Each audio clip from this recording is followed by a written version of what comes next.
that these parks allow you to do is, let's say there is a evacuation, you have to leave your area, or just for fun. If you have children, there's a frog, consider taking them to one of these parks. You don't have to always be thinking of a survivalist mentality of evacuating, bugging out. You don't have to live like that. Enjoy yourself. Take your kids fishing. Another frog. Take your kids camping. Go out here to one of these parks and do a little fishing, do a little camping.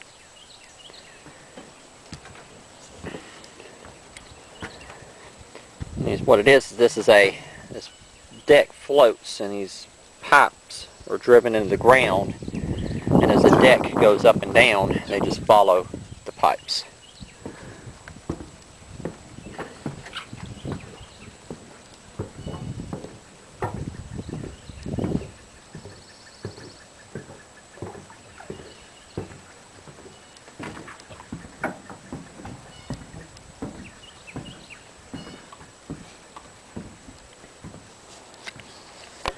But let's say that you did have to evacuate and you wound up at one of these parks for a day or two.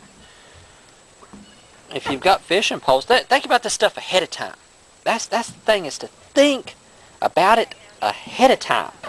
If you know you're going to be going here, bring you a couple little fishing poles, couple little cheap fishing poles, dig you up some worms, get you some worms on the way out. I mean, it's bugs, whatever, grasshoppers, crickets, whatever you can find, slugs. And while you're at the park, do some stuff for recreation to get the kids' minds and your mind off of the disaster that is unfolding around them. And these parks offer so much. So why not just do it? Kind of like the Nike commercial, just do it. So even if you don't, excuse me, the allergies are acting up. So even if you don't, if it's like, okay, hang on a second. Hang on. See, some people, you've got different types of groups of survivalists. You've got some extremist survivalists that are obsessed with government conspiracies, preparing for global thermonuclear war, just all this kind of stuff. You have your moderate survivalist, and you have your no survivalist. And the modern survivalist, I see myself as one that incorporates the survivalist mentality into their everyday life. Like my gardening, my hunting, those are things that I can do with my children. They help me prepare for a disaster because I know how to hunt, I know how to garden. But these are things that I do as part of my everyday life. I'm not obsessed with it. I'm not obsessed with stocking 10 years worth of dried foods.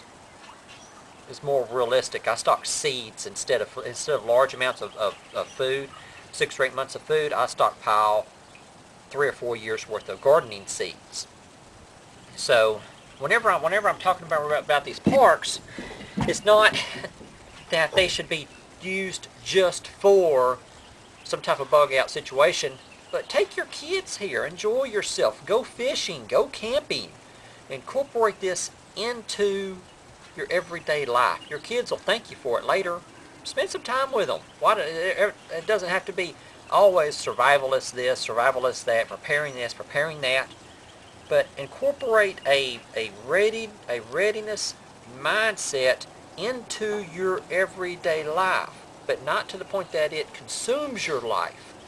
Like, I'm going to take my kids out here, go fishing this summer. We usually go at a little stream a few miles from here.